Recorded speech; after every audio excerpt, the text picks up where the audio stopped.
সালামুন আলাইকুম। আমাদের প্রজেক্টে এখন পর্যন্ত কোনো ঘর বানানো হয়নি। কারণ হচ্ছে নিয়ত আছে মনের মধ্যে ইনশাআল্লাহ যে প্রথমেই একটি মসজিদ দিয়ে ইনশাআল্লাহ শুরু করব। তো এমপ্লয়িরা ওরা ঘর বানাতে চাইলে ওদেরকে বানাতে দেয়নি, বরং আমরা ওদেরকে একটি ভাড়া বাসাতে রাখছি।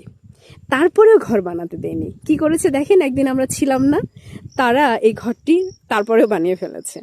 কি সুন্দর একটি ঘর বানিয়েছে। এখানকার ন্যাচারাল যে ঘাস আছে সেই ঘাস টাস দিয়ে বানিয়েছে।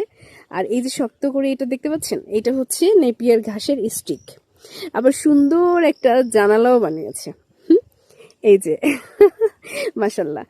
তো এই ঘরটি আমার কাছে এই জন্যই স্পেশাল, বিকজ অফ যেহেতু এটা আমাদের প্রজেক্টের ফার্স্ট ঘর।